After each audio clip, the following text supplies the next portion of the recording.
Consider for a moment what it takes to betray everything you've sworn to protect, not in a moment of passion or fear, but through careful, deliberate choice. The officers we're about to meet didn't begin as revolutionaries. They were products of Prussia's finest military academies, men who believed in honor, duty, and the sanctity of an oath. Yet by 1944, these same men would plant a bomb 3 feet from Adolf Hitler, knowing failure meant watching their own executions on film. Their transformation from loyal servants to conspirators reveals something profound about conscience, about the moment when following orders becomes a greater betrayal than breaking them.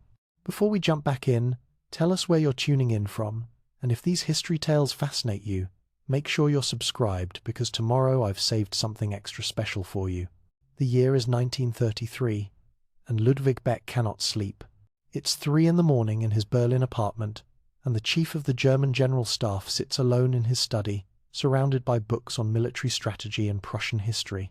His wife sleeps soundly in the next room, unaware that her husband is contemplating high treason. Through the window, he can see the torches of another Nazi parade winding through the streets, their rhythmic chanting reaching even here, 5 stories above the city. Beck is 53 years old, a man whose entire life has been devoted to the German military. His father served, his grandfather served, his great-grandfather fell at Waterloo. The uniform he wears carries the weight of generations. And now, just 6 months after Hitler's appointment as Chancellor, he watches his beloved Germany mutating into something he no longer recognizes. The transformation didn't happen overnight. It began with small things: books burning in public squares, Jewish officers quietly encouraged to resign, the SA brown shirts swaggering through streets with impunity, their violence sanctioned from the highest levels. Beck had told himself these were temporary excesses, that the old guard would restore order, that the army would remain above politics as it always had. But tonight, reading the new legislation spread across his desk, he knows he's been lying to himself. The Enabling Act has effectively made Hitler a dictator. The military oath, which once bound soldiers to Germany itself, has been rewritten to pledge personal loyalty to one man. Beck picks up his pen, then sets it down. He's drafting a memorandum to his fellow generals, but the words seem inadequate against the enormity of what's happening. What keeps him awake isn't just political disagreement. Beck has served under governments he didn't particularly like before. What terrifies him is the realization that he's watching the rule of law dissolve, replaced by the rule of will. And worse, he sees how many of his colleagues welcome it. They're tired of democracy's inefficiency, of Weimar's chaos. They want strength, decisiveness, order. They don't see what Beck sees, that you cannot selectively abandon principles. Once you accept that might makes right, you've surrendered everything that makes civilization possible. He thinks of his oath. In the Prussian tradition, an officer's word is sacred, binding beyond death itself. But what happens when that oath is perverted, when the government you've sworn to serve becomes something monstrous? The question will haunt him for the next 11 years, through countless sleepless nights, until finally, in July of 1944, he'll find his answer in a suicide's bullet. But we're getting ahead of ourselves. Beck's crisis of conscience in 1933 is just the beginning. Across Germany, other officers are experiencing their own moments of awakening, their own nights of doubt. Each will arrive at resistance through different doors, driven by different outrages, but all sharing one thing: a point where continuing to serve becomes impossible. Hans Oster's transformation comes violently, on the night of June 30th, 1934. The night of the long knives, they'll call it later, when Hitler orders the murder of his own SA leadership along with political rivals and personal enemies. Oster, a lieutenant colonel in the Abwehr military intelligence service, watches the purge unfold with growing horror. These aren't battlefield casualties, or even judicial executions. These are assassinations carried out by the SS, sometimes in victims' homes, often in front of their families. He learns that General Kurt von Schleicher, a former chancellor, was shot in his study, that Schleicher's wife was killed trying to shield him, that scores of others simply disappeared into SS custody, their bodies never recovered. The army, which should be Germany's bulwark against such barbarism, stands by and does nothing. Worse, Senior officers actually praise Hitler for his decisiveness. Oster is 36 years old, a career intelligence officer with a gift for languages and a passion for justice. He's also a devout Christian who takes the commandment against murder seriously. Watching the regime kill with impunity while calling it lawful, something breaks inside him, or perhaps something clarifies. He begins to understand that he's not serving Germany anymore. He's serving criminals who've hijacked the German state. Unlike Beck, who agonizes over abstract principles, Oster responds with immediate action. He begins documenting the regime's crimes, carefully copying reports that cross his desk in the Abwehr. He cultivates contacts in the foreign ministry, the judiciary, the church. He's methodical about it, patient. He doesn't speak openly against Hitler. Instead, he builds a network of like-minded officers, feeling them out through careful conversations, indirect questions, watching for signs of shared doubt. By 1938, Oster will be the conspirators' key organizer, the man who knows everyone, who can connect people across military branches and civilian agencies. He'll use his intelligence position to warn Jews of impending arrests, to leak military plans to foreign governments, to sabotage operations from within. It's breathtakingly dangerous work. One intercepted message, one turned informant, and not just Oster but everyone he's contacted dies screaming. But in 1934, he's just beginning. He files his reports during the day, maintaining the facade of loyal service. At night, he makes careful notes in a personal journal, recording what he witnesses. He doesn't yet know what he'll do with this information. He just knows he must preserve the truth, must create a record that can't be erased by the regime's propaganda. Henning von Trescow's awakening comes later, and in the most horrifying way imaginable. It's 1941, and Major General von Tresckow serves on the Eastern Front as Chief of Staff for Army Group Center. The German invasion of the Soviet Union is rolling forward with terrifying efficiency, but Tresckow is beginning to notice something that makes his blood run cold. Following behind the regular army units are special SS formations called Einsatzgruppen. Their official purpose is security, but Tresckow discovers their real mission when a staff officer shows him photographs taken by soldiers, Jews being lined up beside mass graves, women holding children, old men still wearing prayer shawls, and German soldiers, regular Wehrmacht soldiers, not just SS, providing support for these killings. Tresckow is 40 years old, a brilliant tactical officer from an old Prussian family. He's fought with distinction in the First World War, survived Weimar's chaos, and initially saw Hitler as Germany's salvation from communism. But standing in a Ukrainian forest, looking at photographs of murdered civilians, he understands with terrible clarity what he's become part of. He begins asking questions, carefully. How many Jews are being killed? Under whose authority? With what legal justification? The answers horrify him. Hundreds of thousands already, with no end in sight. The authority comes directly from the highest levels.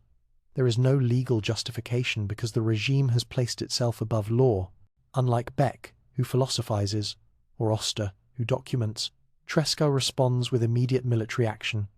If this regime cannot be reformed, it must be destroyed. And the only way to destroy it is to kill Hitler. From his position on the Eastern Front, Tresckow begins planning assassination attempts. He'll orchestrate 13 different plots over the next 3 years, each more desperate than the last. In March of 1943, he'll personally place a bomb disguised as brandy bottles on Hitler's plane, only to have the detonator fail in the freezing cargo hold. He'll recruit officers to shoot Hitler during military inspections, only to have the visits cancelled at the last moment. He'll risk everything, repeatedly, because he's seen the mass graves and knows that every day Hitler lives, thousands more die. But Tresckow understands something crucial that many conspirators miss. Even if they fail, even if they all die in the attempt, they must act, because someone must create a record that not all Germans were complicit, that some resisted, even knowing resistance was futile. The assassination must be attempted, he'll tell fellow conspirators, even if it fails. We must prove to the world and to future generations that the men of the German resistance dared to take the decisive step. Everything else is irrelevant. Then there's Claus von Stauffenberg, whose journey to resistance is perhaps the most remarkable of all. Born into Catholic Swabian nobility in 1907, Stauffenberg grows up believing in duty, honor, and service. He's brilliant, charismatic, a natural leader who rises rapidly through the military ranks. He's also, initially, a believer, cautious supporter of Hitler, seeing the Führer as someone who can restore German power and pride after the humiliation of Versailles. Stauffenberg serves in Poland, France, North Africa. He's a staff officer, not a field commander, but he's brave under fire and respected by his men. And slowly, posting by posting, he begins to see what Oster and Tresckow have already discovered, that the regime he serves commits atrocities as policy, that military victory only extends the reach of evil. The transformation crystallizes in April of 1943. Stauffenberg's vehicle strikes a mine in Tunisia. Machine gun fire rakes the survivors. When he wakes in a field hospital, he's lost his left eye, his right hand, and 2 fingers from his left hand. The doctors tell him he's lucky to be alive. As he lies there, bandaged and broken, something shifts inside him. For months during his recovery, as he learns to dress himself with 3 fingers, to write left-handed, to function as a semi-crippled shell of what he was, Stauffenberg thinks deeply about what he's fighting for. His brother Berthold, a naval officer and fellow conspirator, visits regularly. They talk for hours about duty and morality, about what Germany has become, about whether serving Hitler is serving Germany or betraying it. Stauffenberg concludes that God is calling him to act. This isn't political calculation or abstract philosophy. For this devout Catholic, it becomes a matter of spiritual necessity. He cannot stand before God and say he served evil because an oath bound him. The oath itself has become invalid because it was given under false pretenses, to a regime that has forfeited any claim to legitimacy. By the time he returns to duty in October of 1943, Stauffenberg is a changed man. His physical disabilities would let him retire honorably. Instead, he requests active assignment, specifically seeking positions that might give him access to Hitler. He's no longer trying to win the war. He's trying to end it by killing the man who started it. What's remarkable about all these men, Beck and Oster and Tresckow and Stauffenberg and dozens of others, is how they arrive at resistance independently, through different experiences at different times. They're not radicals or revolutionaries. They're conservatives, traditional officers who believe in order and authority, which makes their choice to rebel even more significant. They're not overthrowing a system they never believed in. They're trying to salvage principles they've devoted their lives to, principles the regime has corrupted beyond recognition. The transformation from loyal officer to active conspirator follows a pattern. First comes doubt, usually triggered by a specific outrage. Then comes a period of agonized reflection, trying to reconcile duty with conscience. Then comes a decision point, often in the middle of the night, alone, when the officer acknowledges that inaction is itself a choice, that standing aside makes one complicit. And finally comes the practical step of finding others who share this burden. Because in Nazi Germany, you cannot resist alone. You need networks, resources, access. You need people you can trust absolutely, because one betrayal means torture and death for everyone involved. By 1938, these separate threads are beginning to weave together. Beck, now retired after clashing with Hitler over military strategy, becomes an elder statesman of the resistance. Oster, still serving in the Abwehr, acts as the primary networker and organizer. Tresckow, commanding from the Eastern Front, provides military muscle and repeated assassination opportunities. Stauffenberg hasn't joined yet, still serving loyally, but his path is already set. They meet in apartments, in cafes, in offices after hours. They speak in code, pass messages through trusted intermediaries, maintain the fiction of loyal service while planning treason.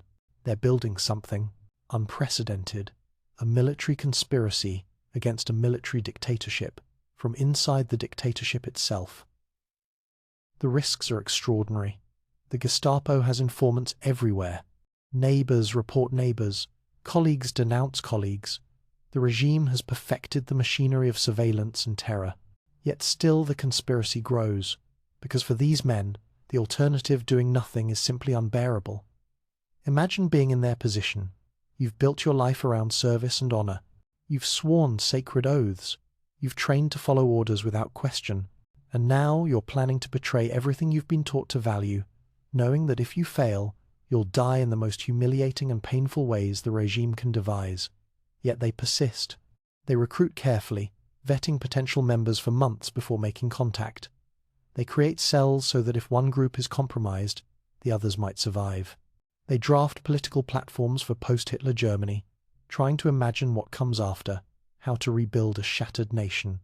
And always, they plan how to kill Hitler, how to seize power once he's dead, how to negotiate with the Allies, how to prevent civil war. The practical challenges are immense, but they work through them methodically, professionally, using the same skills they'd apply to any military operation. By the time Stauffenberg places his briefcase bomb in the Wolf's Lair conference room on July 20, 1944, the conspiracy will involve over 200 military officers, civil servants, and civilians.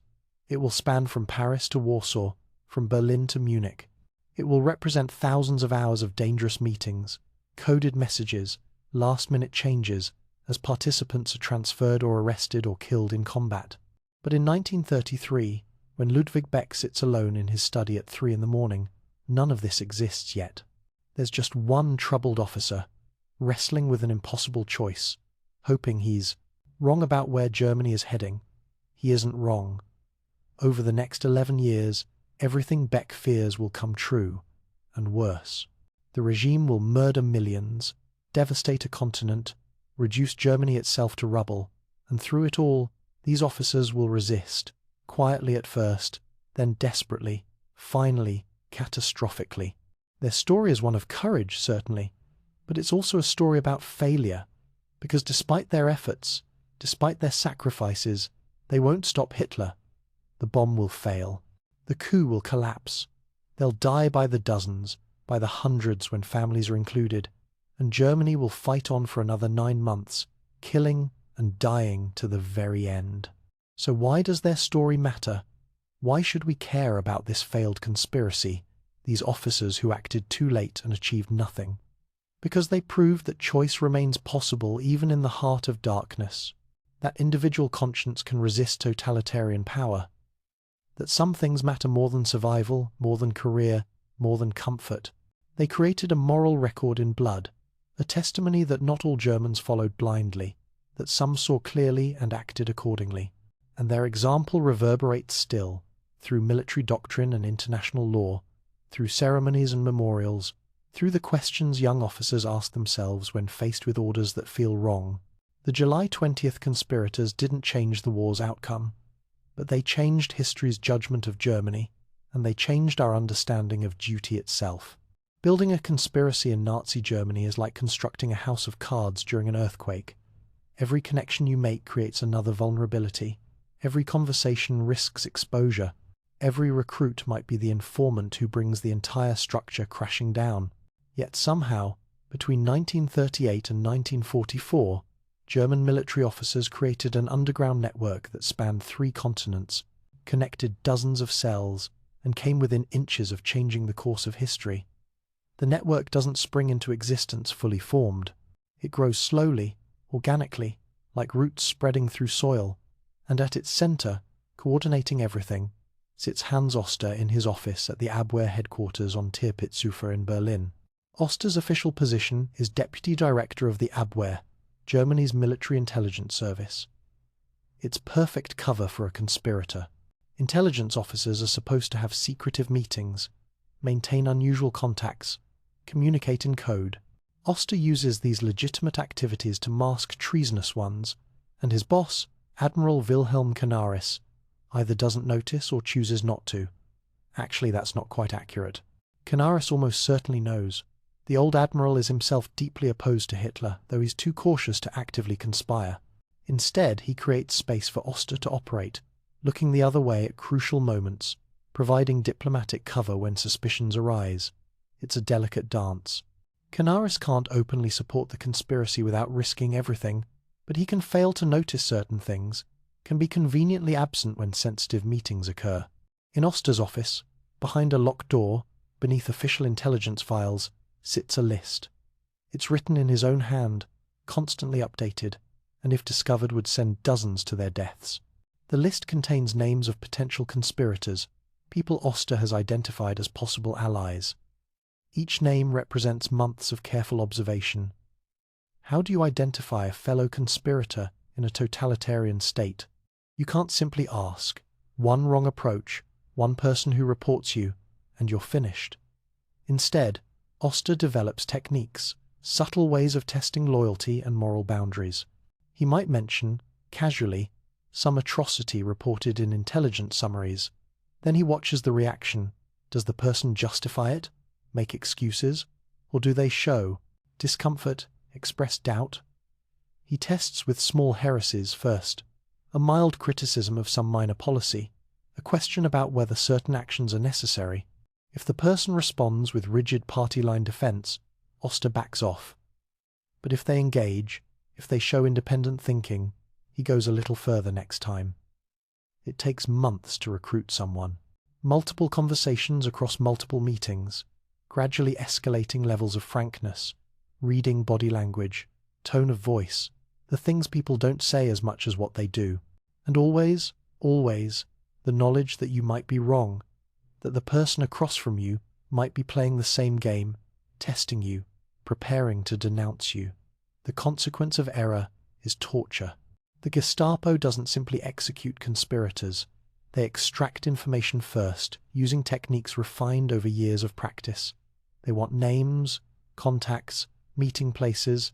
They want to roll up entire networks, so every person Oster approaches represents not just risk to himself, but to everyone already involved. Despite this, the network grows. By late 1938, Oster has recruited 17 core members. They include officers from different military branches, civil servants in key ministries, and carefully selected civilians. Each brings specific capabilities: a foreign ministry official who can communicate with Allied diplomats, a police officer who can warn of Gestapo investigations, a telecommunications officer who can intercept and redirect messages. One of Oster's earliest and most important recruits is Friedrich Olbricht, a major general who heads the General Army Office in Berlin. Olbricht is methodical, detail-oriented, exactly the kind of administrator who makes organizations function. He's also morally outraged by Nazi crimes, though he hides it behind a facade of bureaucratic efficiency. What makes Olbricht invaluable is his position. The General Army Office handles mobilization plans for the Reserve Army, the units stationed in Germany itself rather than at the front.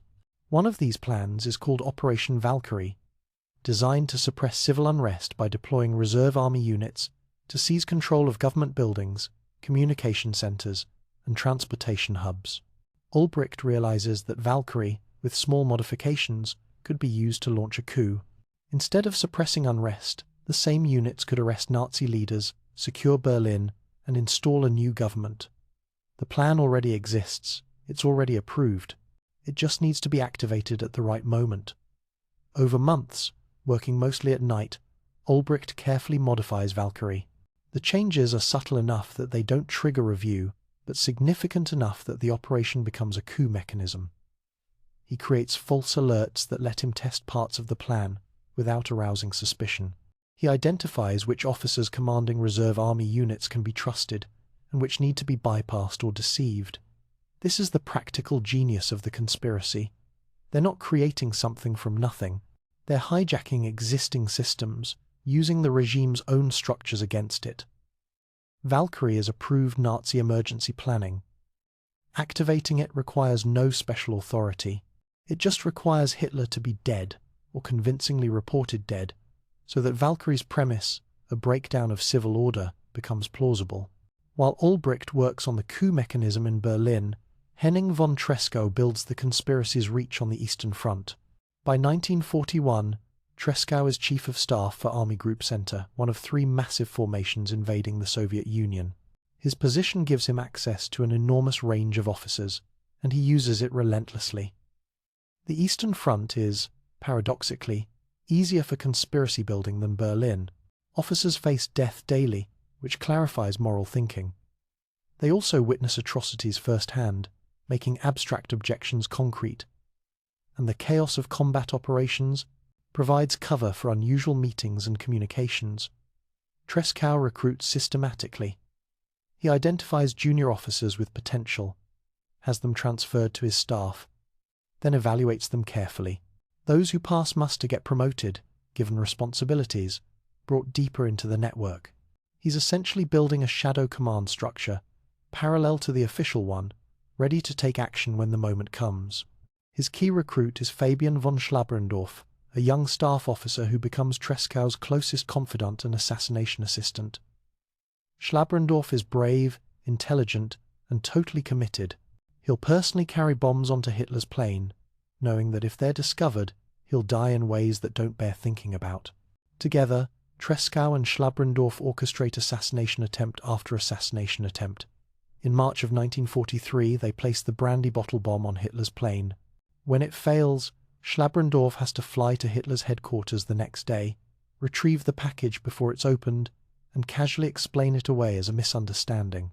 Imagine that. Recovering unexploded ordnance from Hitler's plane while chatting pleasantly with SS guards.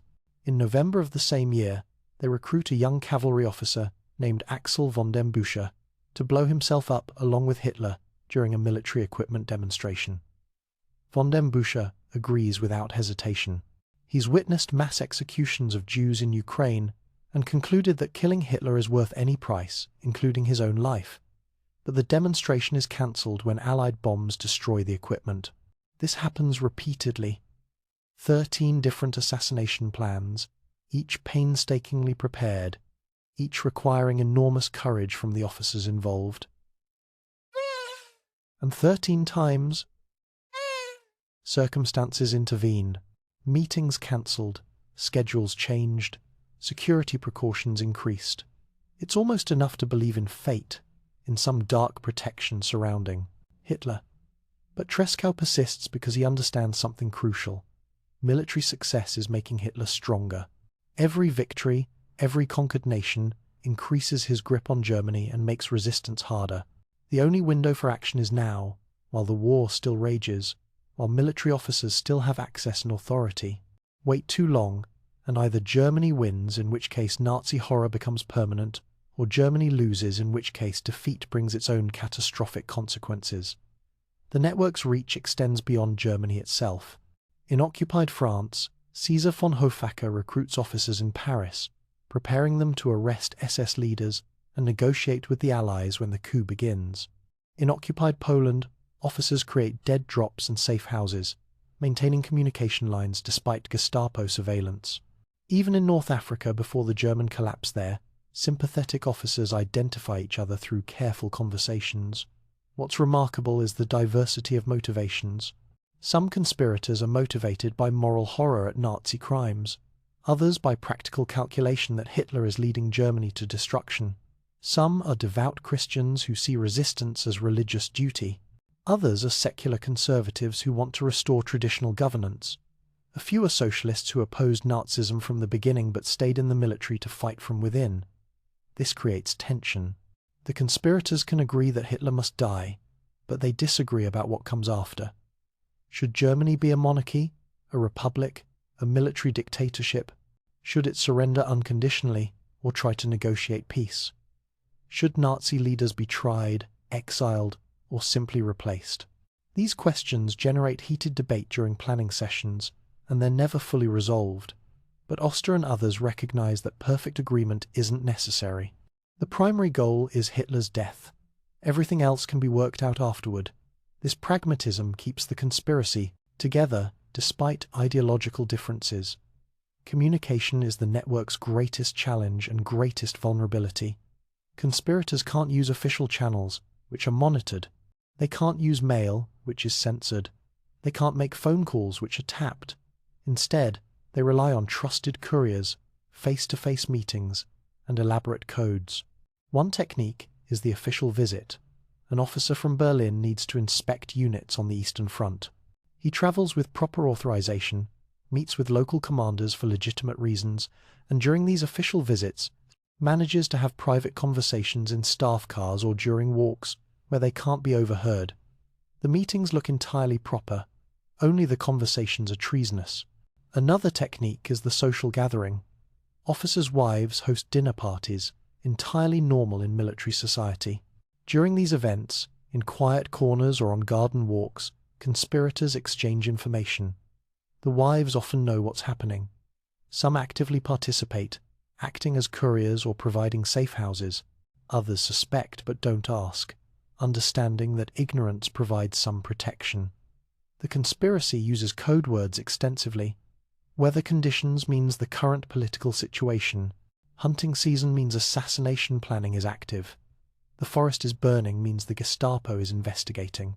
Simple phrases that sound innocuous but carry specific meanings to those who know. But codes only help if messages can be transmitted. For this, the conspirators need technical specialists, telecommunications officers, who can route messages outside normal channels, who can erase records of calls, who can tap lines without leaving traces.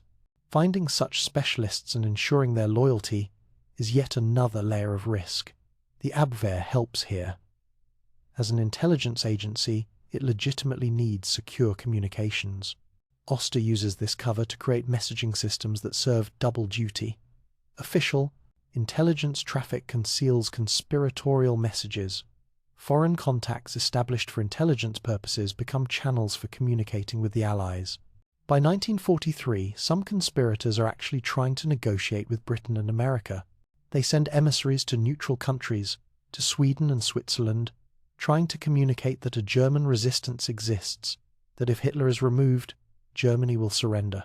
They want Allied support, or at least assurance that a post-Hitler government will be treated differently than a Nazi one. These approaches mostly fail. The Allies, burned by false peace feelers before, are deeply skeptical. They also don't want to encourage military coups in principle, fearing it might create instability in other Allied nations. And most importantly, they're committed to unconditional surrender. They won't negotiate with any German government, even an anti-Nazi one, until Germany is completely defeated. This is devastating for the conspirators. They're risking everything to remove Hitler, but the Allies won't promise any different treatment as a result.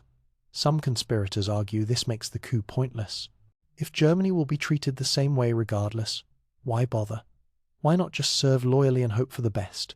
But others, particularly Tresckow, argue that the assassination must happen regardless of Allied response.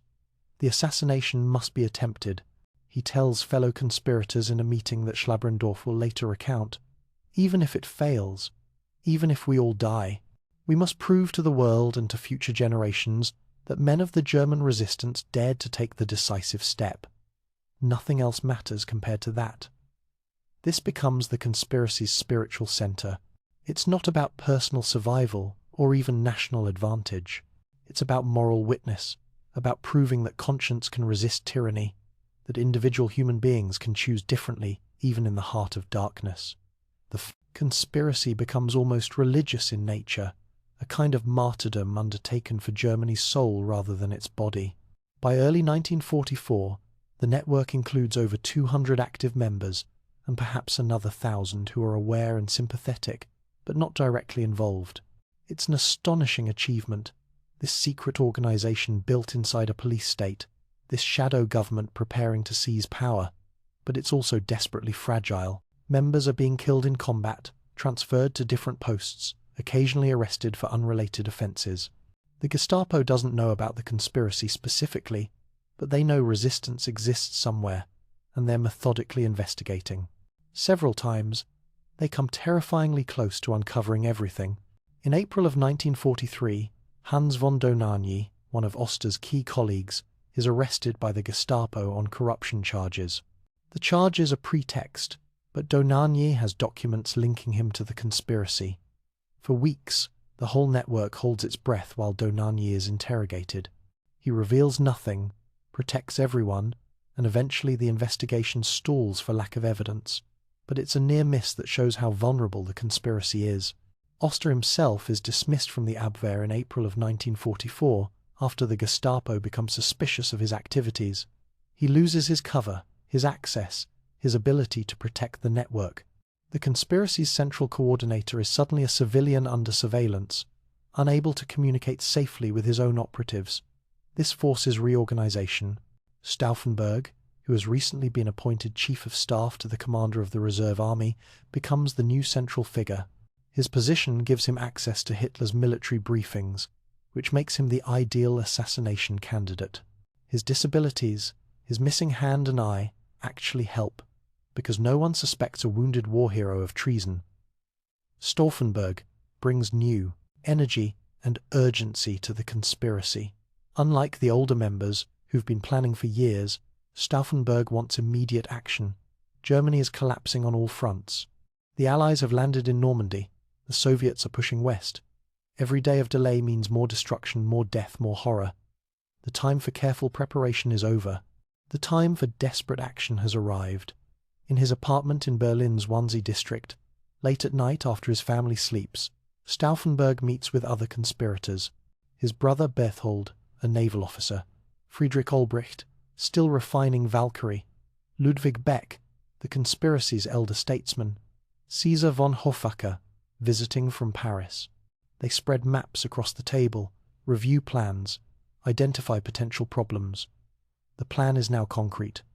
Stauffenberg will carry a bomb into a military briefing and detonate it, killing Hitler. Immediately after, Olbricht will activate Valkyrie, claiming that the SS has attempted a coup and the reserve army must restore order.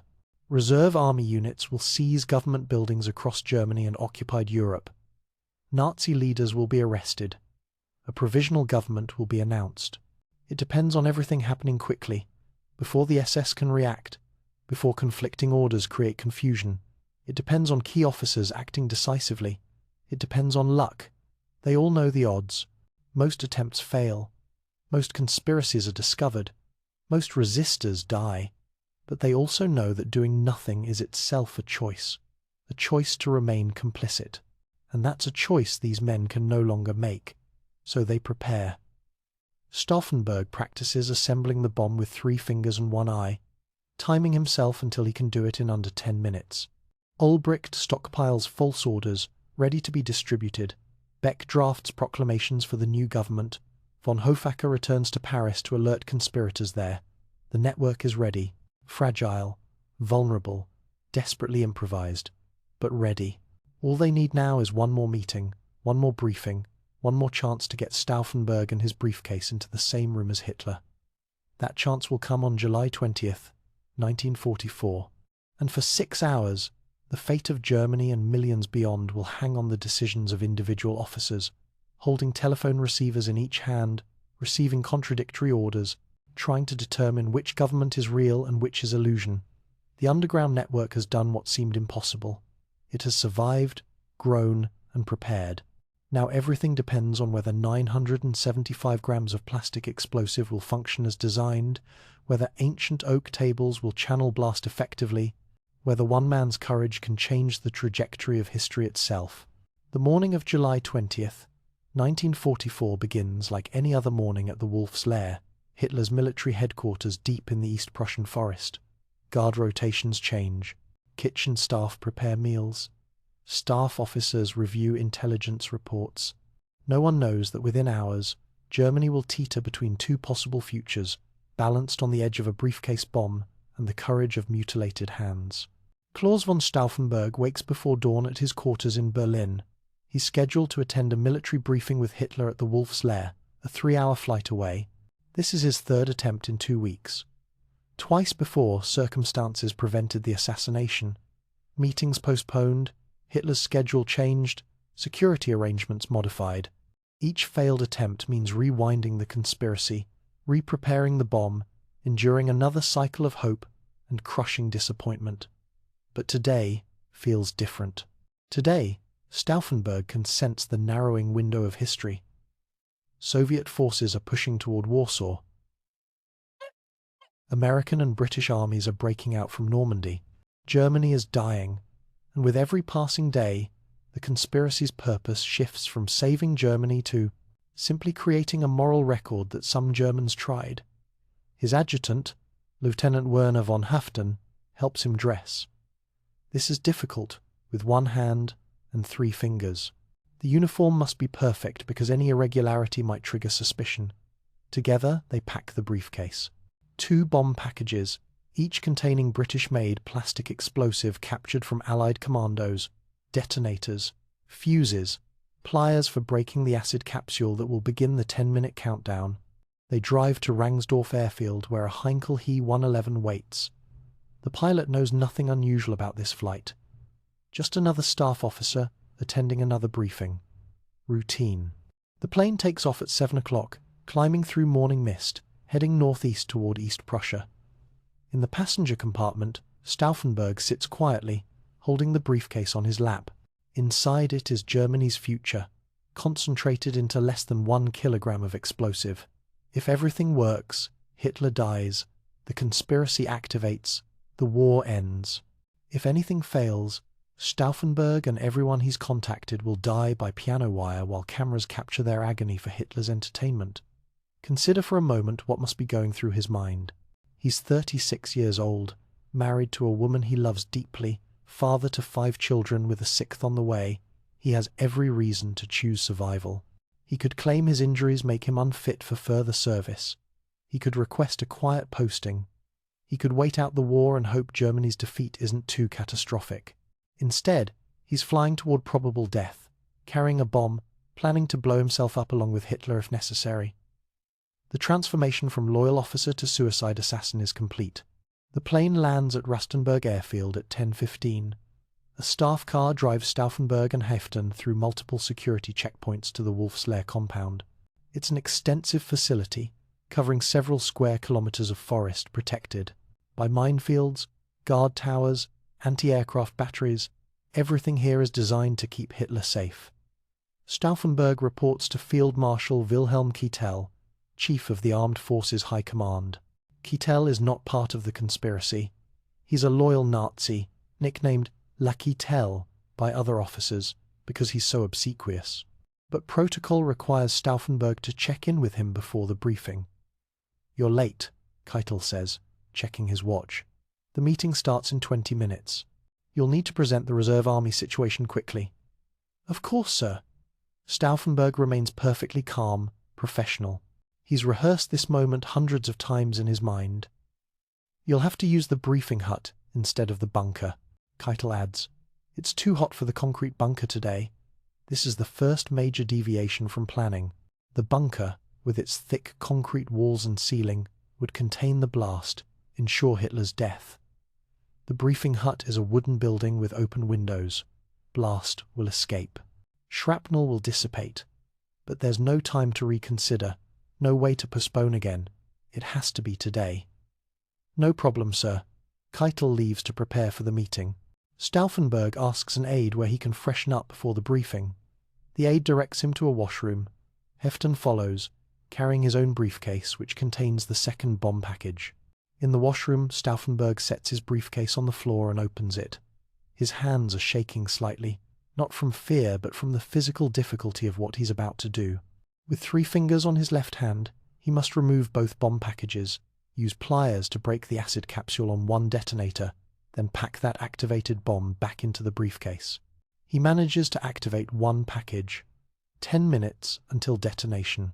But as he reaches for the second package, someone knocks on the door. "Colonel von Stauffenberg, Field Marshal Keitel is asking for you. The briefing is starting."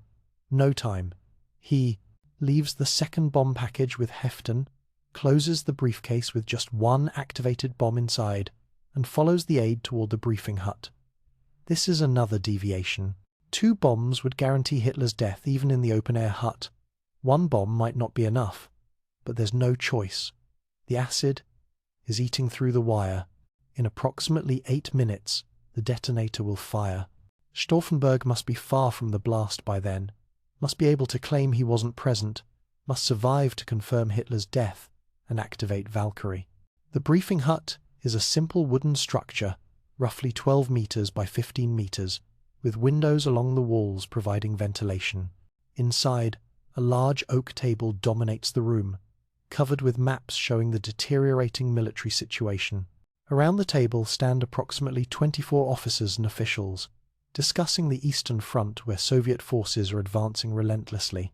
Hitler stands at the center of one long side of the table, leaning over maps, listening to reports. He's 55 years old, increasingly unwell, hands trembling with what might be Parkinson's disease, but his authority remains absolute. Every officer in the room knows that one wrong word, one hint of defeatism, could mean dismissal or worse. Stauffenberg enters, salutes, and is directed to a position along the table to Hitler's right. He sets his briefcase down, carefully positioning it under the table, as close to Hitler as possible. The heavy oak table leg stands between the briefcase and Hitler, which will provide some shielding, but Stauffenberg pushes the briefcase as close as he can manage.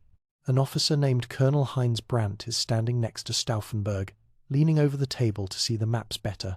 Stauffenberg murmurs something about needing to make a phone call to Berlin, excuses himself, and walks quickly toward the door. Brandt, trying to get a better view of the maps, bends down and moves Stauffenberg's briefcase. It's in his way. He pushes it to the far side of the heavy table leg, putting the thick oak support between the bomb and Hitler. This movement of perhaps 60 centimeters will change everything. Stauffenberg exits the building, walking purposefully but not running. Running would attract attention. Instead, he strides toward the staff car where Haeften waits. 1 minute until detonation. 45 seconds. 30. Behind him, in the briefing hut, officers continue discussing military dispositions. Hitler studies maps, occasionally asking questions. No one notices the briefcase under the table. No one hears the slight hiss of acid-eating wire. Stauffenberg reaches the car. Haeften has the engine running. 20 seconds. 15. They begin driving toward the first checkpoint. 10 seconds. 5. At precisely 12:42, 975 grams of plastic explosive detonate 3 feet from Adolf Hitler. The blast is enormous in the confined space. The pressure wave tears through the wooden structure, blowing out windows, splintering support beams, sending oak fragments through the air like shrapnel. The table lifts and crashes down. Officers are thrown against walls, against each other, against the shattered floor. Stauffenberg, nearly 100 meters away, in the staff car, feels the explosion as a physical punch. He turns and sees the briefing hut consumed in smoke and flame. There's no way anyone survived that. No way. He's certain Hitler is dead. The car races toward the first checkpoint. Guards, hearing the explosion, are confused but not yet alarmed. Explosions happen occasionally. This is an active military headquarters. Stauffenberg shows his papers. The guards wave him through. At the second checkpoint, slightly more suspicious now as alarms begin sounding, Stauffenberg's rank and confident bearing get him past. At the third and final checkpoint, guards are receiving orders to seal the compound, but Stauffenberg is already approaching. Another flash of papers, another moment of uncertainty, and then the guards open the barrier. The car speeds toward the airfield. Haeften throws the second bomb package into the forest as they drive. No point keeping evidence. They reach the plane, which is fueled and ready. Within minutes, they're airborne, banking west toward Berlin. In the passenger compartment, Stauffenberg allows himself a moment of triumph. He's done it! After all the failed attempts, all the postponements, all the agonizing doubts, he's actually killed Hitler. Now the real work begins. Activating Valkyrie, seizing Berlin, negotiating with the Allies. But the hardest part, the assassination itself, is complete. Except it isn't. Back at the Wolf's Lair, in the shattered remains of the briefing hut, rescue personnel are pulling bodies from debris. 4 men are dead or dying. The stenographer, the army's deputy chief, Colonel Brandt, who moved the briefcase, and an aide who was standing directly over the bomb. Others are wounded, some severely, perforated eardrums, burns, lacerations from flying wood splinters, and Adolf Hitler, protected by the heavy oak table leg, and the fact that the blast vented through open windows rather than being contained, is alive. Injured, his eardrums ruptured, right arm temporarily paralyzed, trousers shredded but alive, conscious, functional, and very quickly, very angry. But no one outside the Wolf's Lair knows this yet. Communications are disrupted. The compound is in chaos. It will take hours to establish what happened and who survived. During those hours of uncertainty, in Berlin, the conspiracy will launch its coup attempt. At the Bendler block, the War Ministry complex in central Berlin, Friedrich Olbricht receives a phone call from Stauffenberg at 1:15. The connection is scratchy, but Stauffenberg's message is clear. The explosion occurred. He must be dead. Ulbricht immediately activates Valkyrie. He sends orders to reserve army units across Germany and occupied Europe. The SS has attempted a coup. Civil order is breaking down. Reserve army forces must seize control of government buildings, arrest SS leaders, and secure communication centers. The authorization appears completely legitimate, using proper military channels, proper codes, proper signatures. In Paris, officers receive the orders and begin arresting SS personnel, including the senior SS commander in France. In Vienna, troops move toward government buildings. In Prague, Berlin, Munich, garrison commanders read the Valkyrie orders and begin implementing them. But confusion spreads immediately because two sets of orders are circulating. The legitimate Nazi government, once it realizes what's happening, issues counter-orders. There is no SS coup. Valkyrie is unauthorized. Arrest anyone implementing it. Officers across Germany suddenly hold telephone receivers in each hand, hearing contradictory commands, trying to determine which government is real. At the Bendler block, conspirators race through hallways, making calls, sending telegrams, trying to maintain the fiction that Hitler is dead and they represent legitimate authority. Ludwig Beck, who will lead the provisional government, arrives and begins receiving reports. Stauffenberg lands in Berlin and drives straight to the Bendler block, arriving at 4:30, still convinced Hitler is dead. But by 5 o'clock, reports from the Wolf's Lair are confirming that Hitler survived. Some conspirators want to abort, but Stauffenberg argues fiercely that they must continue. Hitler is injured, possibly incapacitated. There's still a window to seize power. If they stop now, everyone dies anyway. The coup's success depends on a handful of key officers making quick decisions. In Paris, the conspirators succeed because officers act decisively before counterorders arrive. In Berlin, everything hinges on Major Otto Ernst Remmer, commander of the Guard battalion responsible for government district security. Remmer receives Valkyrie orders to seal off the government quarter and arrest Nazi officials. He begins implementing these orders because they appear legitimate. But Joseph Goebbels, the propaganda minister, is in his office at the propaganda ministry, and he's not under arrest because Remmer hasn't reached him yet. When Remmer arrives at the propaganda ministry around 6:30, Goebbels confronts him directly. "Do you recognize my authority?" Goebbels demands. "I recognize my orders," Remmer responds. "I'm told the SS attempted a coup." "That's a lie. I'll prove it to you." Goebbels picks up his phone and, incredibly, gets through to the Wolf's Lair. He hands the receiver to Remmer. "Someone wants to speak with you." The voice on the phone is unmistakable. "This is Adolf Hitler. Do you recognize my voice?" Remmer recognizes it. Every German recognizes that voice from countless radio broadcasts. "The officers who gave you those orders are traitors." Hitler continues. "You will arrest them immediately. You report directly to me now. Is that clear?" "Yes, my Führer." One phone call. One moment of recognition, and the coup collapses. Remmer redirects his battalion to surround the Bendler block instead of government buildings. By 7 o'clock, the War Ministry is surrounded by troops loyal to Hitler. Inside, conspirators realize it's over. Some want to fight their way out. Others argue for surrender. A few suggest suicide to avoid torture. Ludwig Beck asks for a pistol. He's 73 years old, the conspiracy's spiritual leader, the man who first saw clearly what Germany was becoming. He raises the gun to his temple and fires, but he's shaking, or the angle is wrong, or fate is cruel. The bullet wounds but doesn't kill him. He tries again, still alive, bleeding, conscious.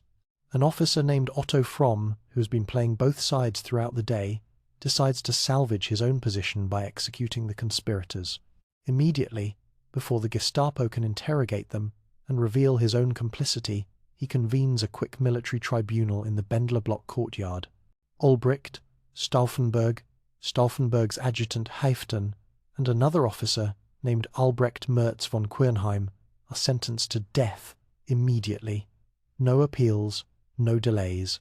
They're taken to the courtyard, where a firing squad waits. It's just after midnight now, July 21st, 12 hours since the bomb exploded. Stauffenberg stands against the courtyard wall, waiting. He's calm, almost serene. He knows he failed, but also that he tried, that he acted when action was possible, that he created a moral record in blood. The soldiers raise their rifles. Someone shouts, "Long live sacred Germany!" It might be Stauffenberg. The rifles fire. 4 bodies crumple. Inside the building, an officer approaches Beck, who's still alive, still bleeding from 2 self-inflicted head wounds. The officer raises a pistol and fires once more. This time, Beck dies. Across Berlin, across Germany, across occupied Europe, the Gestapo begins making arrests. They know about the conspiracy now, know it's larger than 5 dead officers in a courtyard. They begin systematically rolling up the entire network, using techniques refined over years of practice. By dawn of July 21st, 700 people are in custody. By the end of August, 7,000. The underground network that took 6 years to build is being destroyed in 6 weeks.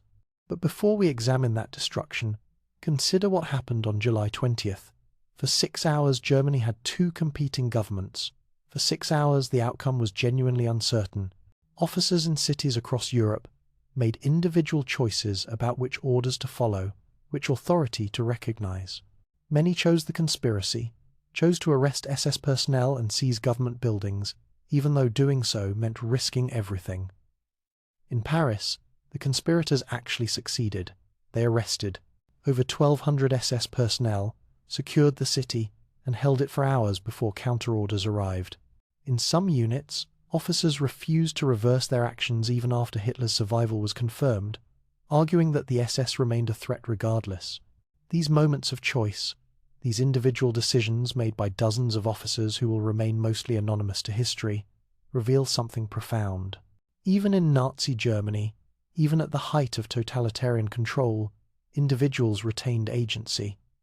They could choose differently. Many paid with their lives for these choices, but the choices existed, and Stauffenberg, flying back to Berlin in the afternoon, absolutely convinced he'd killed Hitler, experienced several hours of pure triumph. He believed he'd changed history, saved Germany, ended the war. That those hours were based on false information doesn't diminish their reality. For Stauffenberg, from roughly 1 o'clock until 5 o'clock, the future was transformed. He was no longer a conspirator, but a liberator. No longer a traitor, but a patriot. No longer facing certain death, but possible vindication. That the triumph was illusory, that Hitler survived and the conspiracy failed and everyone involved would die horribly, doesn't erase those hours of hope. In a strange way, Stauffenberg died, believing he'd succeeded. He knew the coup was collapsing by the time of his execution, but he could still believe the bomb had done its work, that Hitler was mortally wounded, that his sacrifice had meaning. The truth, of course, was more bitter. Hitler would survive another 9 months, would send millions more to their deaths, would reduce Germany to absolute ruin before finally taking his own life in a Berlin bunker. The July 20th conspiracy, despite the courage and sacrifice of everyone involved, changed nothing about the war's trajectory, but it changed everything about Germany's moral accounting. It proved that resistance was possible, that some Germans chose differently, that individual conscience could stand against totalitarian power, and that proof, purchased with blood in a Berlin courtyard, would echo through decades to come. Behind every failed revolution stand individuals whose personal journeys embody the larger tragedy. The July 20th conspiracy involved hundreds of participants, but 7 officers represent its moral and practical core. Their paths from loyalty to rebellion reveal how ordinary people, shaped by tradition and duty, can transform into revolutionaries when confronted with absolute evil. Ludwig Beck is the conspiracy's intellectual conscience. Born in 1870, he represents Old Prussia, a world of honor codes and military tradition that predates the chaos of modernity.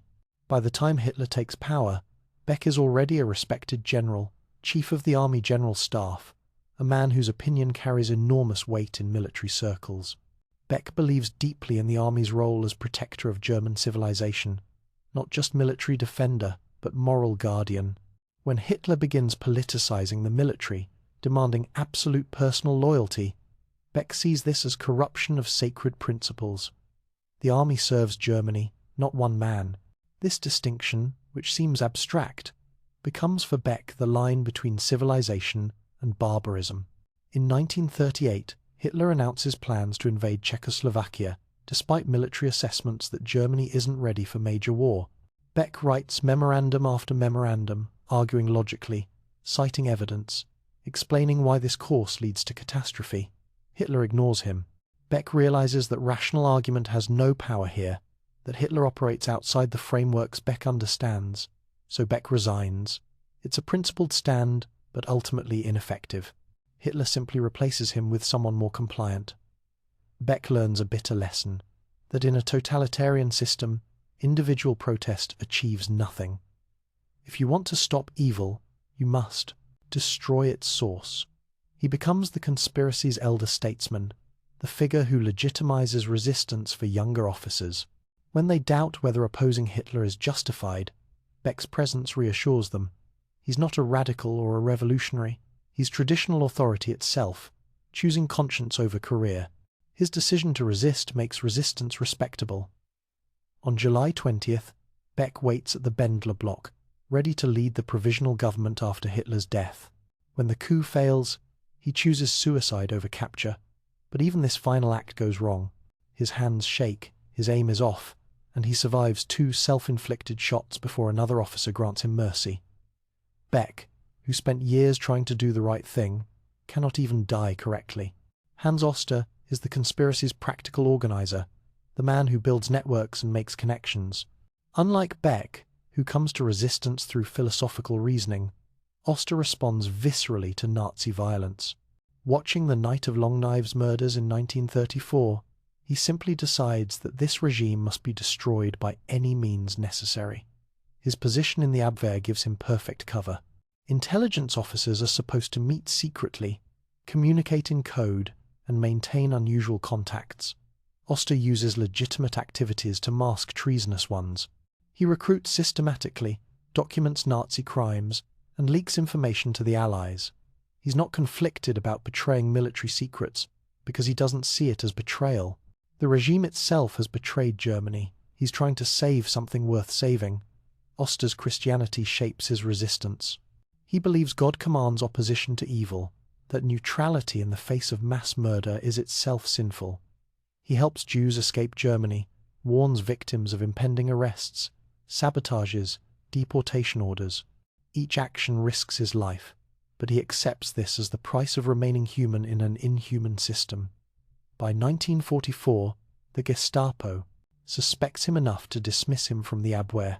He loses his cover, his access, his protection. But the conspiracy continues because Oster has built it to survive his removal. The network outlasts its architect, which is perhaps his greatest achievement. When arrested after July 20th, Oster endures months of interrogation but reveals nothing.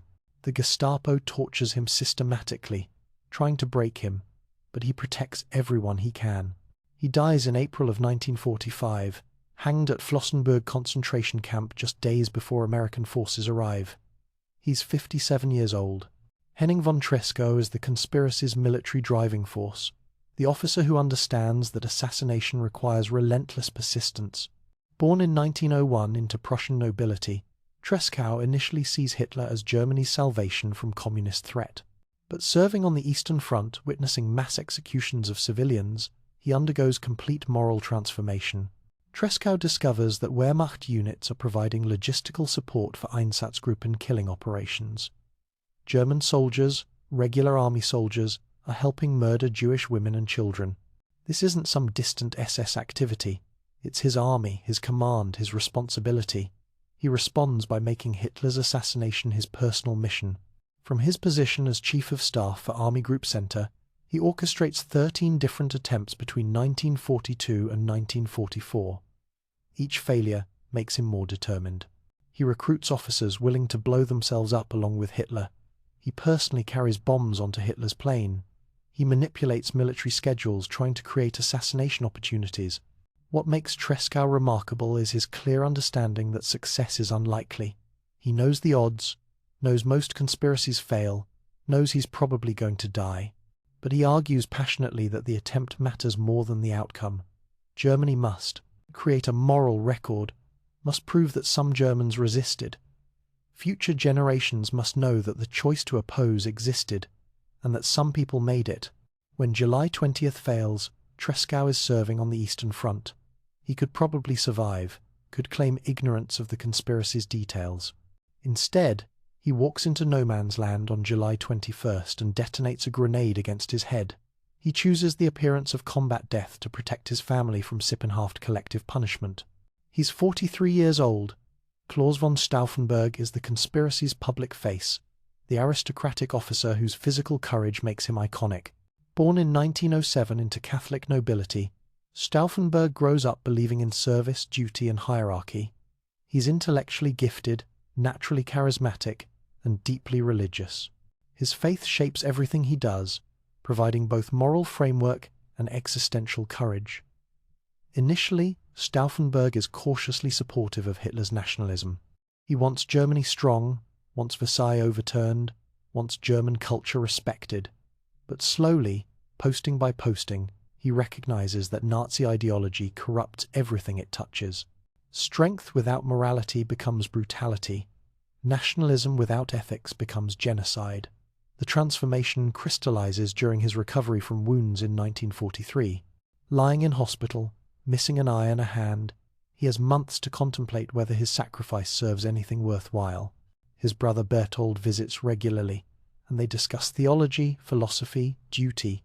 Stauffenberg concludes that God is calling him to act, that his survival and continued military access are providential opportunities. This religious conviction gives him extraordinary courage. He's not hoping to survive. He's not calculating odds. He's doing what God requires, accepting martyrdom as possible outcome. This makes him fearless in ways that frighten even fellow conspirators. On July 20th, Stauffenberg's disabilities actually help. His mutilated hand fumbling with briefcase straps seems natural, not suspicious. His missing eye makes him appear less threatening. Who suspects a wounded war hero of high treason? He uses his injuries as camouflage, getting close to Hitler precisely because he seems harmless. After the explosion, believing Hitler dead, Stauffenberg experiences hours of pure triumph. He's changed history, ended the war, saved Germany. That the triumph is illusory doesn't diminish its reality for him. He dies believing his sacrifice succeeded, which is perhaps the only mercy fate grants him. Friedrich Olbricht is the conspiracy's bureaucratic genius, the officer who understands that coups require paperwork. Born in 1888, Olbricht is methodical, detail-oriented, precisely the kind of administrator who makes organizations function. He heads the General Army Office, handling mobilization plans for reserve army units stationed in Germany. Olbricht realizes that Operation Valkyrie, the emergency plan for suppressing civil unrest, can be modified into a coup mechanism. The plan already exists, already has authorization, already specifies which units seize which buildings. It just needs activation at the right moment, after Hitler's death makes it plausible. He spends months carefully modifying Valkyrie, making changes subtle enough to avoid triggering review. He identifies which commanders can be trusted, which need to be deceived. He creates false alerts to test parts of the plan without revealing its true purpose. It's painstaking work, but Olbricht is patient. On July 20th, Olbricht activates Valkyrie immediately after Stauffenberg's call. He issues orders across Germany and occupied Europe, setting the coup in motion. For several hours, reserve army units actually implement these orders, arresting SS personnel and seizing government buildings. The plan works exactly as designed, but when Hitler's survival is confirmed, when conflicting orders start circulating, Olbricht cannot maintain the fiction. Officers demand proof of SS coup, want verification from higher authority. The conspiracy's improvised nature becomes apparent. Olbricht is executed in the Bendler Block courtyard, along with Stauffenberg, shot by firing squad at midnight. He's 56 years old. Erwin von Witzleben is the conspiracy's senior military figure, a field marshal willing to sacrifice everything for one chance at redemption. Born in 1881, Witzleben serves with distinction in the First World War and rises to high command. By 1938, he's commander of the First Army, one of Germany's most important military positions. Witzleben opposes Hitler early, recognizing that the Führer's aggressive policies risk catastrophic war. He participates in the aborted 1938 coup attempt, ready to arrest Hitler during the Czechoslovakia crisis. When that crisis resolves peacefully, the coup is cancelled. Witzleben remains involved, but becomes increasingly pessimistic about success. By 1944, he's retired due to illness, living quietly outside Berlin, but he agrees to command Wehrmacht forces if the July 20th coup succeeds. Despite his age and health problems, despite knowing the risks, he commits absolutely. He's prepared to be the provisional government's military chief, to negotiate with the Allies, to rebuild Germany from ruins. When the coup fails, Witzleben is arrested within hours. At his trial before the People's Court, he appears in ill-fitting civilian clothes, deliberately humiliated. Judge Roland Freisler screams at him, calling him traitor, coward, disgrace to the uniform. Witzleben faces this abuse calmly, maintaining dignity even as the predetermined verdict is announced. He's hanged at Plötzensee prison on August 8, 1944. The execution is filmed for Hitler's private viewing. Witzleben is 63 years old, a field marshal who chose conscience over comfort, who gave up secure retirement for a conspirator's death. Erich Hoepner is the conspiracy's tragic pragmatist, the panzer general who knows exactly what failure means. Born in 1886, Hoepner is a professional soldier who excels at armoured warfare. He commands panzer units during the invasions of Poland and France, earning reputation for tactical brilliance. But Hoepner also witnesses Nazi atrocities firsthand, and concludes that Hitler is leading Germany toward ruin. Unlike officers motivated primarily by morality, Hoepner's opposition is practical. He believes Germany cannot win the war. Hitler is fighting, that continued resistance only multiplies German suffering. The rational course is removing Hitler and negotiating peace while some bargaining position remains. This pragmatism makes Hoepner invaluable to the conspiracy. He's not an idealist. He's a realist who understands military logistics, political constraints, Allied attitudes. He helps draft plans for post-Hitler government, thinking through practical questions about demobilization, occupation, reconstruction. On July 20th, Hoepner waits at the Bendler block, ready to command military operations if the coup succeeds. When it fails, he's arrested and tried before the People's Court. Unlike some defendants who maintain defiant dignity, Hoepner attempts defense, arguing that his actions were intended to save Germany, not betray it. It makes no difference. The verdicts are predetermined. Hoepner is hanged at Plötzensee on August 8th, the same day as Witzleben. The execution is particularly cruel, using thin wire instead of rope to prolong strangulation. Hitler wants these men to suffer, wants their deaths filmed, wants to watch their final agonies repeatedly. Hoepner is 57 years old. These 7 men represent hundreds of conspirators, each with personal story, each with moment of decision when continuing to serve, became impossible. They came from different backgrounds, were motivated by different factors, hoped for different outcomes, but they shared willingness to sacrifice everything for chance to stop Hitler, to end the war, to create moral record proving that resistance was possible. They failed. Hitler survived, the conspiracy collapsed, and everyone involved died horribly. But their failure doesn't diminish their courage. They acted when action was possible, chose conscience over obedience, proved that individual human beings retain agency even in totalitarian systems. Their legacy isn't victory, it's witness. They testified through their actions that evil can be resisted, that orders can be refused, that duty to humanity supersedes duty to regime. That testimony, written in blood, echoes still through military ethics, international law, and the choices individuals make when confronted with unjust authority. Within hours of the failed explosion, Adolf Hitler sits in his study at the Wolf's Lair, trembling with rage. His right arm hangs useless, his eardrums are ruptured, his back is peppered with wooden splinters. But he's alive, and his first instinct isn't relief, it's revenge. "I'll crush these traitors," he tells his aides. "I'll destroy everyone connected to them, their families, their friends, their children. I want them to die slowly, and I want to watch."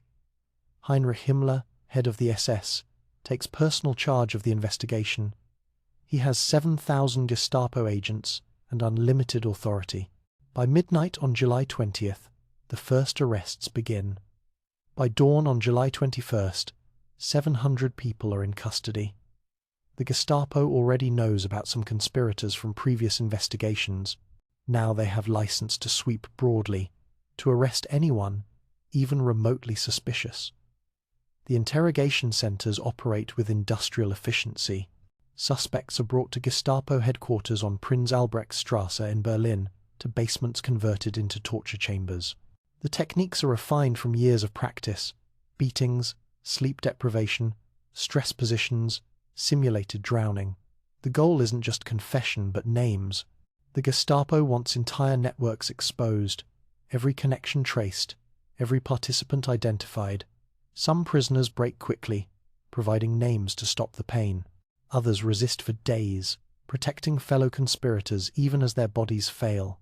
A few provide false information, sending the Gestapo after innocent people to buy time for genuine conspirators to escape or destroy evidence. Hans Oster, arrested within days, reveals nothing despite systematic torture. They break his fingers, dislocate his shoulders, keep him awake for a week straight. He maintains that he acted alone, that others knew nothing. It's a lie, and the Gestapo knows it, but they cannot break him. He protects his network until his execution 9 months later. Others aren't so fortunate. Under torture, some provide information that leads to cascade arrests. A name leads to an address leads to documents lead to more names. The conspiracy's careful compartmentalization helps. Many cells remain unknown, but enough information emerges to keep the Gestapo busy for months.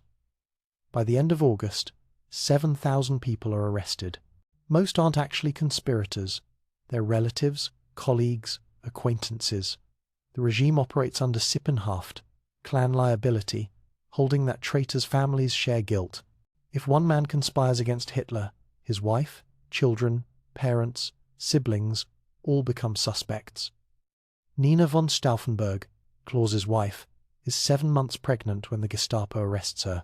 They separate her from her 5 children, interrogate her repeatedly, keep her imprisoned through her pregnancy. She gives birth in a Gestapo cell in January of 1945, the baby taken from her immediately. She doesn't know if her children are alive, doesn't know where they are, spends months in solitary confinement with only uncertainty for company. The Stauffenberg children are given new identities and sent to an orphanage. The youngest is 2 years old. The regime wants to erase their family identity, make them forget their father's name. Other conspirators' families face similar treatment. Children as young as 1 year old are imprisoned, their names changed, their histories erased. The logic is both punitive and preventive. Punitive, because the regime wants families to suffer for their members' treason. Preventive, because children might someday seek revenge for their father's deaths. Better to eliminate them now, or at least strip them of identity and memory. While families suffer in concentration camps, the conspirators themselves face show trials designed to humiliate before executing. Hitler establishes a special people's court under Judge Roland Freisler to try the accused. Freisler is a fanatical Nazi, a screaming bully who treats trials as political theatre rather than legal proceedings. The first trial begins on August 7th, 1944, barely 2 weeks after the failed coup. 8 defendants are brought into the converted auditorium: Witzleben, Hoepner, and 6 others. They're dressed in ill-fitting civilian clothes, their belts and suspenders removed so their trousers constantly threaten to fall. It's deliberate humiliation, making these dignified officers appear pathetic and ridiculous. Freisler presides like a demonic circus master, screaming at defendants, insulting them, refusing to let them speak. When Witzleben attempts to explain his actions, Freisler shouts him down. "You miserable traitor! You dishonor the uniform! You disgrace Germany!" The courtroom has movie cameras recording everything. Hitler wants these trials filmed so he can watch them repeatedly, can savor his enemy's degradation. The defendants know this, know their final humiliations will become Hitler's entertainment. The verdicts are predetermined. Everyone is found guilty. Everyone is sentenced to death by hanging. Not military execution by firing squad, which would grant them soldiers' honor. Hanging like common criminals, and not quick hanging. Slow strangulation, using piano wire suspended from meat hooks. The executions occur at Plötzensee prison in Berlin. It's a brick building with a low-ceilinged execution chamber. 8 meat hooks have been installed along one wall. The condemned are brought in one by one, stripped naked for additional humiliation, noose placed around neck, then hauled up by the wire. Death by this method takes several minutes. The wire cuts into the neck but doesn't immediately break it. The victim strangles slowly, struggling reflexively even as consciousness fades. Movie cameras record everything. The lights are bright so the film captures maximum detail. Hitler will watch these films in his private cinema, sometimes with dinner guests, sometimes alone. Witzleben dies on August 8th. They film his final moments. The proud field marshal reduced to a naked, strangling figure jerking on a meat hook. Hoopner dies the same day, same method, same cameras. Over the following weeks, more conspirators follow. The executions become routine, factory-like in their efficiency. Some defendants maintain dignity even in these circumstances. Peter York von Wartenberg, a civilian conspirator, tells Friesler calmly, "The decisive issue is our conception of the relationship between God and man. For us, this relationship demands obedience." He's saying that God's law supersedes Hitler's, that conscience trumps obedience. Friesler screams at him, but York doesn't flinch. He's hanged the next day. Others break under the pressure. Some beg for mercy, denounce their former colleagues, claim they were misled. It doesn't save them. The regime has decided they must die, and die publicly, and die degradingly. Nothing they say matters except as additional humiliation. The trials continue through January of 1945. More than 200 conspirators are executed officially. Hundreds more disappear into concentration camps and never emerge. Some are worked to death. Some die of disease or maltreatment. Some are simply shot when camps are evacuated ahead of Allied advances. In April of 1945, as American and Soviet forces close in on Germany, the SS conducts final killings of high-value prisoners. Admiral Canaris, Oster's boss who protected the conspiracy, is executed at Flossenbürg concentration camp on April 9th. Hans Oster is hanged the same day, same location. They've survived months of interrogation, only to be killed days before liberation. Dietrich Bonhoeffer, a Lutheran pastor and conspirator, is executed at Flossenbürg the same morning.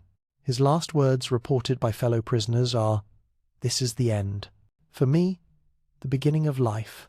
He's 39 years old, a theologian who believed that pacifism must sometimes yield to moral necessity, that standing aside from evil is itself evil. These final executions reveal the regime's priorities. Germany is collapsing. Soviet forces are approaching Berlin. The war is obviously lost.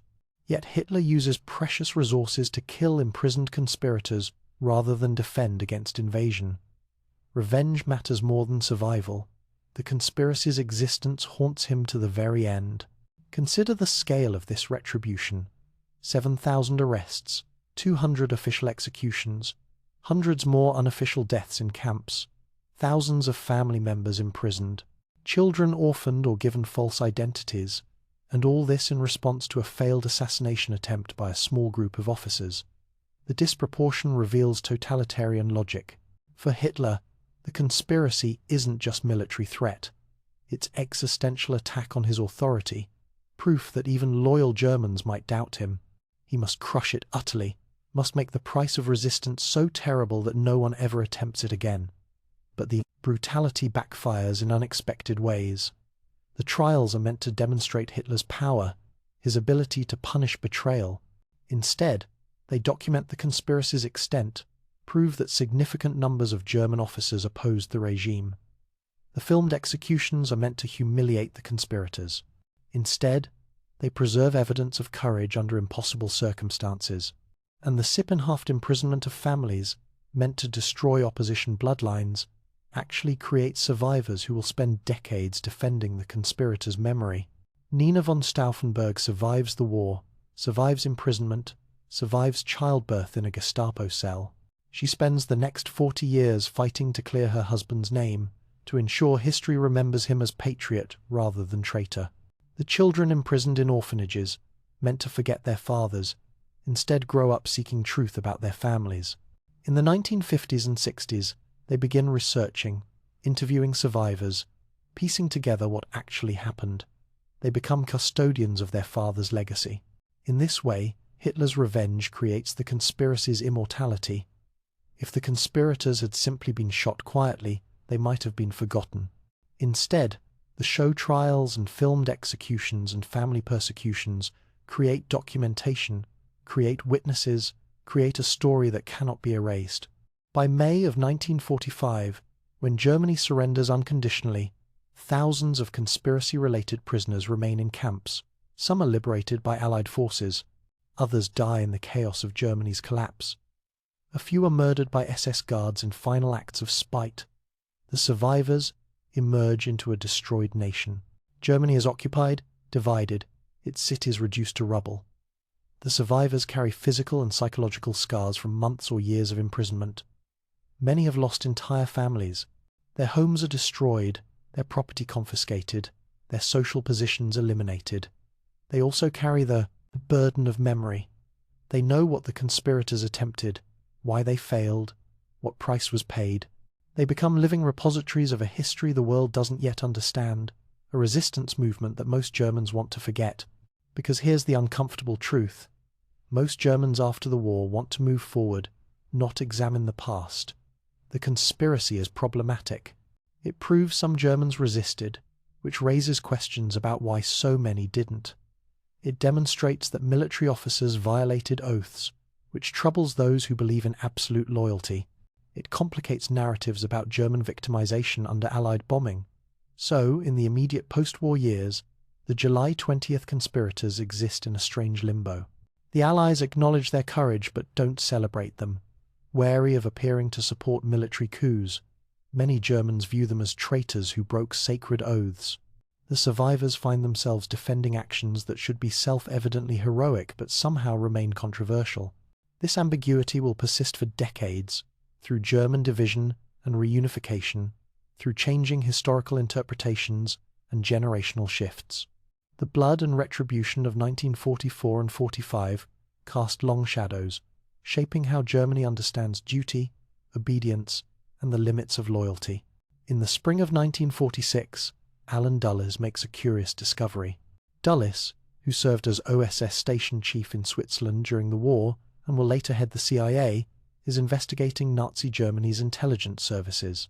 Following leads through Bavaria, he arrives at a monastery near Munich, where monks have preserved documents hidden by conspirators before their arrests.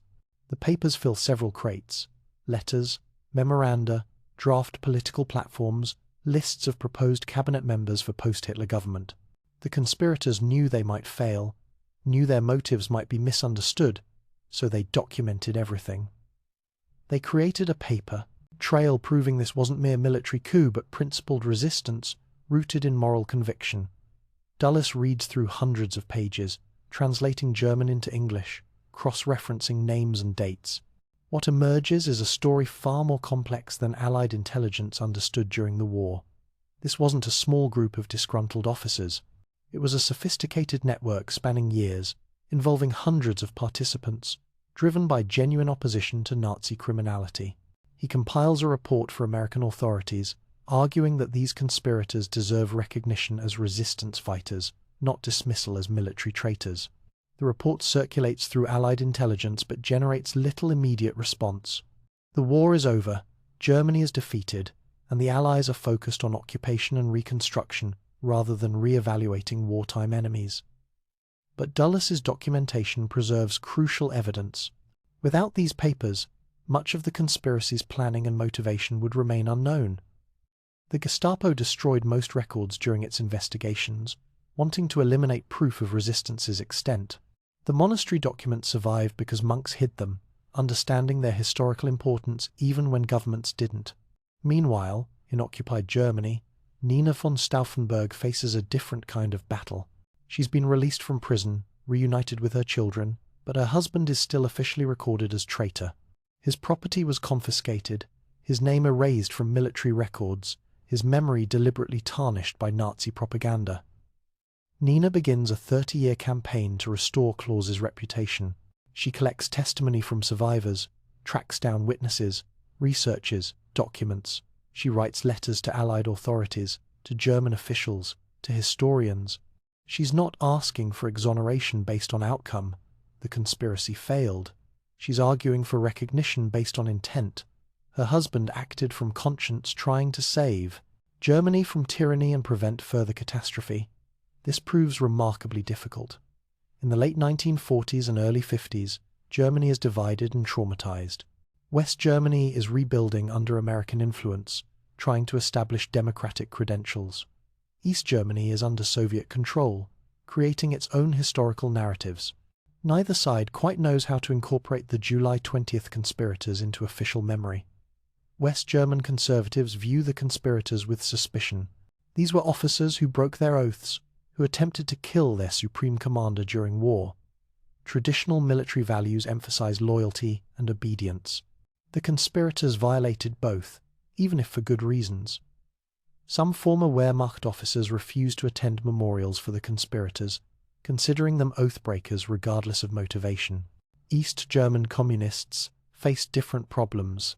They want to claim anti-fascist resistance as their ideological foundation, but the July 20th conspirators were mostly conservative aristocrats and military officers. Exactly the class enemies communist ideology opposes. The East German government eventually creates a narrative of progressive officers who saw historical necessity of Hitler's removal, but its awkward fit. This divided memory persists through the 1950s and 60s. West Germany dedicates the Bendler Block, where Stauffenberg was executed, as memorial to the resistance in 1952. But the ceremony is modest, attendance limited, official recognition cautious. The conspirators are acknowledged but not celebrated, respected but not embraced. Nina continues her work regardless. She's not seeking political validation. She's preserving truth for her children, for history, for the record. She tracks down Fabian von Schlabrendorf, Trescow's aide who survived the war. She finds Peter Sauerbruch, a surgeon who treated wounded conspirators. She locates secretaries who typed coup proclamations, drivers who transported conspirators to meetings, wives who hosted planning sessions. From these interviews, a fuller picture emerges. The conspiracy wasn't desperate improvisation by a few fanatics. It was carefully planned operation by competent professionals who understood the risks and accepted them. They created detailed plans for post-Hitler government, drafted new constitutions, identified capable administrators to rebuild shattered nation. Academic historians begin taking interest. By the 1960s, German universities are producing dissertations on the resistance movement. International scholars examine the conspiracy's connections to similar resistance movements in occupied countries. The conspirators are contextualized within broader patterns of opposition to totalitarianism, but controversy persists. In 1968, a popular German film portrays the conspirators sympathetically, showing them as heroes who sacrificed everything for principle. Some veterans groups protest, arguing the film glorifies military insubordination. Letters to newspapers debate whether celebrating oath-breakers undermines military discipline necessary for democracy's defense. The debate reflects deeper questions about duty and conscience. If orders are unjust, must they still be obeyed? If a government is criminal, does oath to that government remain binding? The July 20th conspirators answered these questions through action, but their answers remain controversial decades later. Modern forensic analysis provides new insights. In the 1970s, investigators examined the Wolf's Lair briefing room, now part of Poland. They calculate blast patterns, analyze structural damage, recreate bomb placement. The findings confirm Stauffenberg's briefcase was moved, that Hitler survived largely through accidental repositioning of the bomb behind the heavy table leg. This forensic work establishes that the conspiracy came terrifyingly close to success. If Colonel Brandt hadn't moved the briefcase, if the meeting had been in the concrete bunker as originally planned, Hitler almost certainly would have died. The conspiracy failed not through poor planning but through unlucky circumstances beyond anyone's control. Psychological studies examine the conspirators' motivations and decision-making. How do traditional military officers overcome years of training emphasizing obedience? What psychological mechanisms allow individuals to violate deeply held values when those values conflict with moral necessity? The conspirators become case studies in ethical decision-making under extreme pressure. These academic analyses validate what Nina and other survivors have argued for decades. The conspirators weren't impulsive or irrational. They were thoughtful people who reached considered conclusions through difficult moral reasoning. Their decision to resist wasn't emotional breakdown but ethical breakthrough. In 1979, 35 years after July 20th, remarkable documents surface. British intelligence declassifies wartime intercepts, showing that Winston Churchill knew about the conspiracy 3 days before the assassination attempt. German resistance emissaries in Sweden had contacted British diplomats, informing them that coup was imminent. Churchill chose not to intervene, neither helping nor hindering. The intercepts show his reasoning. The Allies were committed to unconditional surrender and couldn't be seen encouraging military coups, even against Hitler. Supporting the conspiracy might also backfire if it failed, making the conspirators appear as Allied puppets rather than German patriots. This revelation adds complexity to the historical narrative. The conspirators acted largely alone, without Allied support despite their attempts to secure it. Their isolation makes their courage more remarkable, their sacrifice more complete. They risked everything, knowing the Allies wouldn't help them, knowing they'd receive no credit if they succeeded, knowing they'd be executed if they failed. German reunification in 1990 brings new perspective. For the first time since 1945, a unified Germany can create coherent narrative about the conspiracy. The Bendler Block Memorial is expanded and renovated. July 20th becomes official day of remembrance. Military ceremonies honor the conspirators as models of principled resistance. This official embrace isn't without complications. Some question whether celebrating military coup attempts sets dangerous precedent. Others argue the conspirators were too conservative, that their post-Hitler plans would have preserved too much of the old order. Still others maintain they acted too late, that earlier resistance could have prevented war entirely. But the consensus gradually emerges that the July 20th conspirators represent something essential about moral choice. They prove that individuals retain agency even in totalitarian systems, that conscience can resist authority, that following orders is never absolute defense for participating in evil. Modern Germany incorporates this lesson into military training. Every officer studies the July 20th conspiracy during their education. They examine the conspirators' moral reasoning, debate the ethics of violating oaths, discuss when duty to humanity supersedes duty to government.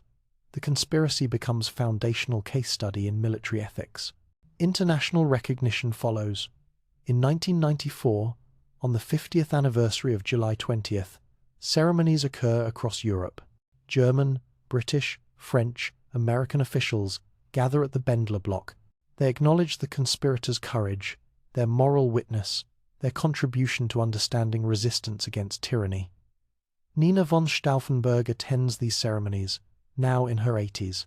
She spent half a century defending her husband's memory, ensuring his actions are understood rather than misinterpreted. She doesn't seek pity or special treatment. She wants recognition that Claus and his colleagues acted rightly, that their failure doesn't diminish their heroism.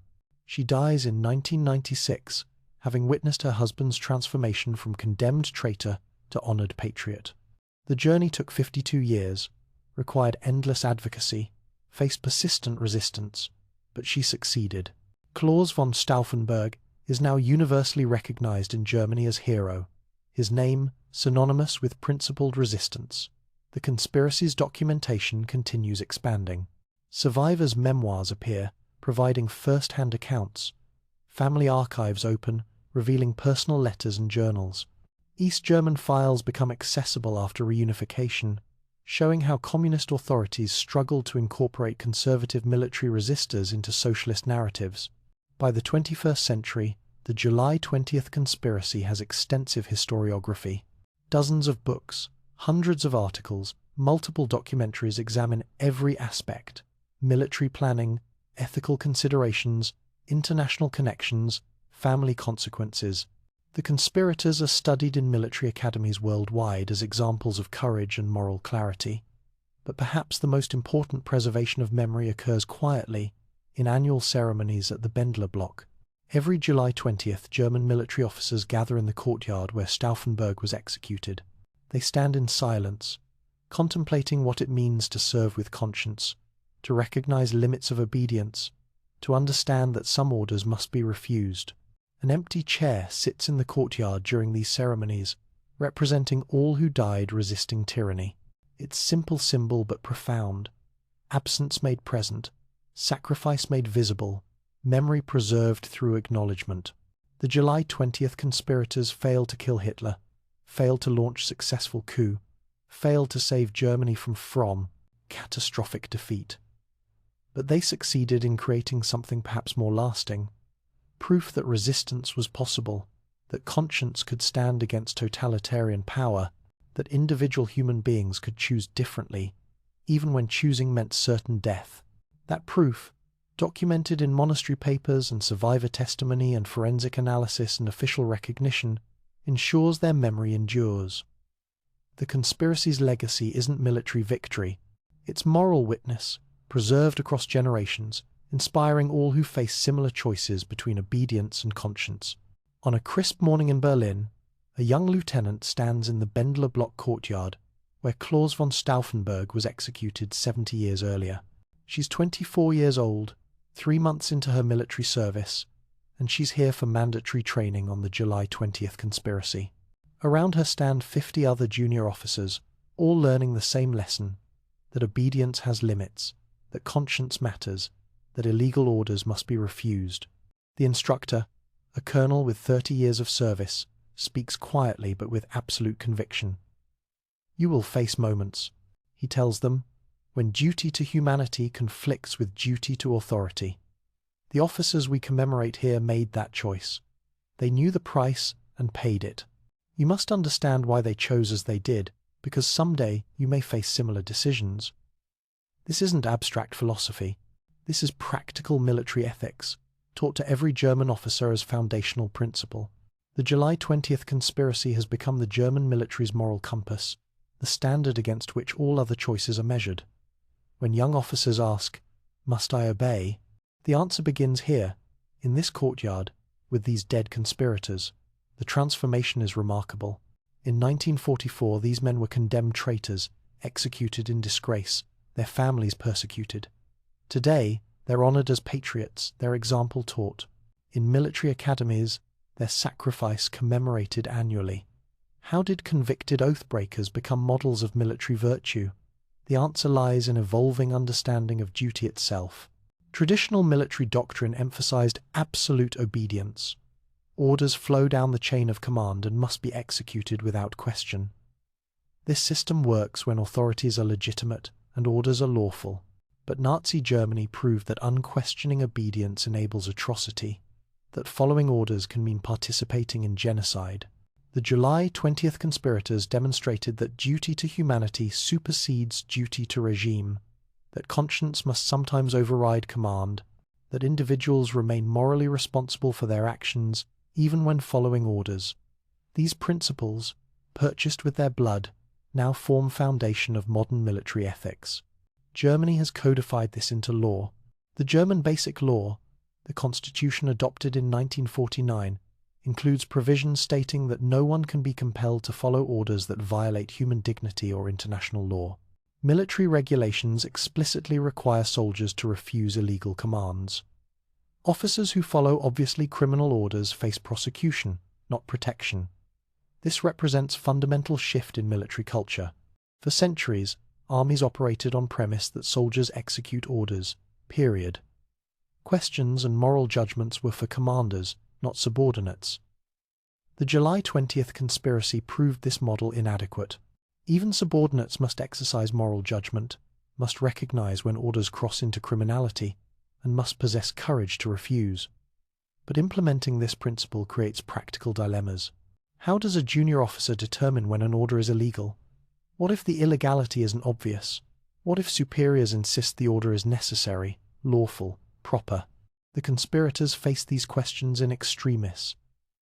Modern military training tries to prepare officers for these moments before they arrive. The training uses historical case studies, ethical scenarios, and practical exercises. Officers debate: at what point would you refuse orders? How would you respond if commanded to commit atrocity? What if obeying means participating in crimes, but refusing means endangering comrades? There are no easy answers, but the process of wrestling with questions matters enormously. This approach has influenced military doctrine worldwide. NATO includes provisions on refusing illegal orders in its training materials. The Geneva Conventions, updated after World War II, explicitly reject following orders as defense for war crimes. The Nuremberg Principles, established when Nazi leaders were tried, state that individuals remain accountable for criminal acts even when acting under superior authority.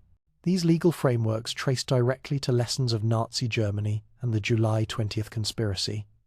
The conspirators couldn't prevent the Holocaust, couldn't stop the war, couldn't save millions, but their attempt created moral and legal foundation for preventing similar atrocities in future. Their failure became everyone's lesson. At West Point, the United States Military Academy, cadets study the July 20th conspiracy and ethics courses. At Sandhurst, Britain's Royal Military Academy, officer candidates analyze the conspirators' decision-making. In military academies from France to Japan to Australia, young officers examine these same events, debate these same questions, confront these same ethical dilemmas. The universality reveals something profound. The July 20th conspiracy isn't just German history. It's human story about choice and conscience, about limits of obedience, about price of resistance. Every military professional, regardless of nationality, must grapple with questions the conspirators faced. When does duty require disobedience? How do you balance loyalty and morality? What price are you willing to pay for principle? Consider the empty chair at the Bendler Block ceremonies. It's memorial to the conspirators specifically, but also symbol of universal principle. That chair represents everyone who ever resisted unjust authority, everyone who ever refused criminal orders, everyone who ever chose conscience over compliance. The conspirators occupy that chair, but so do resistors everywhere, in every conflict, facing every tyranny. This symbolic power extends beyond military contexts. The conspiracy has become reference point for civilian resistance as well. When citizens debate whether to obey unjust laws, when activists question government authority, when individuals weigh personal safety against moral necessity, the July 20th conspirators provide framework and inspiration. They demonstrate that resistance is possible even in totalitarian systems, that individuals retain agency even under absolute power, that courage exists even when success seems impossible. These lessons matter everywhere authoritarianism threatens, which means they matter always and everywhere. But the conspiracy also teaches humbling lessons about resistance's limits. The conspirators were intelligent, capable, well-positioned officers with access and authority. They planned carefully, recruited extensively, attempted repeatedly, and they failed. Hitler survived, the coup collapsed, everyone involved died horribly. This failure matters as much as their courage. It reveals that good intentions and brave actions don't guarantee success, that tyranny often wins despite resistance, that individuals sacrificing everything may accomplish nothing tangible. The conspirators changed history's moral accounting, but not its immediate trajectory. Germany still fought 9 more months, still killed millions more, still collapsed into ruin. Yet this failure doesn't diminish their significance. Perhaps it increases it. They acted knowing success was unlikely, knowing they'd probably die, knowing their sacrifice might achieve nothing practical. They resisted anyway, because not resisting meant complicity, meant accepting regime's crimes as unavoidable, meant surrendering moral agency to preserve physical survival. This is the conspiracy's ultimate lesson, that resistance matters even when it fails, that witness matters even when it changes nothing, that choosing rightly matters even when the outcome is catastrophic. The conspirators didn't save Germany. They saved the principle that Germany could have been saved, that alternatives existed, that the path taken wasn't the only path possible. Modern Germany has embraced this lesson completely. The Bendler Block Memorial receives 500,000 visitors annually. School groups tour the execution courtyard, learning about the conspiracy's history and meaning. German television produces documentaries examining the conspirators' lives and choices. Streets and schools bear their names. But the most important memorialization happens quietly, in individual choices made by people who remember their example. When a soldier questions an order that feels wrong, when a civil servant refuses to implement unjust policy, when a citizen speaks against authority despite risk, each of these moments echoes the conspirators' choice, their willingness to resist despite consequences. The conspiracy also raises uncomfortable questions for those who didn't resist. Millions of Germans served the Nazi regime loyally, following orders, doing their jobs, enabling atrocity through compliance. After the war, many claimed they had no choice, that resistance was impossible, that individuals couldn't oppose the system. The July 20th conspirators proved these claims false. Resistance was possible. Individuals could oppose the system. The choice existed. Most people didn't make it, which is understandable given the risks. But the conspirators' existence means I had no choice, becomes I chose not to resist. That's profoundly uncomfortable truth, but necessary one. This is why some Germans initially resisted honoring the conspirators. Celebrating them means acknowledging that resistance was possible, which means acknowledging that most Germans chose compliance. It's easier to claim resistance was impossible than to confront the reality that it was simply too dangerous, too costly, too difficult. The conspirators' courage illuminates everyone else's caution. But eventually, Germany embraced this discomfort, because confronting difficult truth matters more than comfortable lies. Yes, the conspirators proved resistance was possible. Yes, that means most Germans chose differently. Yes, that's uncomfortable, but acknowledging it is essential for understanding how tyranny functions, how ordinary people enable extraordinary evil, how individual choices collectively create catastrophe or prevent it. Today, when authoritarianism rises anywhere, people reference the July 20th conspiracy. When asked, why didn't Germans resist Hitler? The answer is, some did. Not enough, not soon enough, not successfully enough. But some did, and their example matters. The conspiracy teaches that resistance requires courage, but also infrastructure, networks, resources, planning, timing. The conspirators didn't simply decide to kill Hitler one afternoon. They built organization over years, recruited carefully, planned extensively, attempted repeatedly. Effective resistance needs both individual bravery and collective capability. It also teaches that resistance often fails, that martyrdom is more common than victory, that acting rightly frequently means dying badly. The conspirators aren't inspirational because they succeeded. They're inspirational because they tried despite knowing they'd probably fail, because they chose principle over survival, because they created moral witness when practical victory proved impossible. As our young lieutenant stands in the Bendler Block courtyard, absorbing these lessons, she's receiving inheritance purchased with blood. She'll carry it through her career, through whatever challenges and choices she faces. Perhaps she'll never confront anything like the conspirator's dilemma. Perhaps she'll serve honorably, without ever needing to refuse an order. But if the moment comes, if she faces command that violates conscience, she'll remember this courtyard, these names, this history. She'll know that others faced similar choices and chose rightly despite everything. She'll understand that duty to humanity supersedes duty to authority, that legality doesn't equal morality, that individuals remain responsible for their actions regardless of orders received. This is the July 20th conspiracy's eternal legacy. Not military victory but moral clarity, not successful coup but successful witness, not saving Germany in 1944, but teaching humanity forever that resistance remains possible, conscience matters absolutely, and individual choice persists even in tyranny's heart. The empty chair in the Bendler Block courtyard represents this legacy. It acknowledges absence while asserting presence, honors death while affirming life, commemorates failure while celebrating courage. Every officer who stands before it, every citizen who visits, every student who learns the story receives the same message.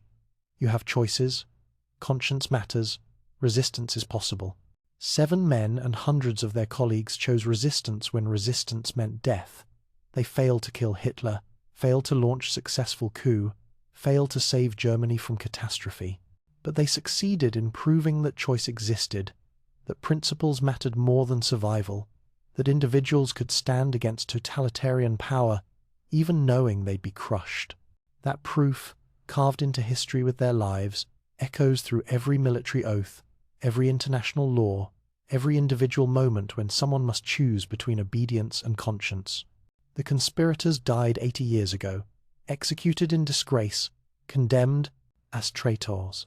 But their witness endures, teaching eternal lesson that as long as individuals can choose, resistance remains possible. And as long as resistance remains possible, tyranny's victory is never complete.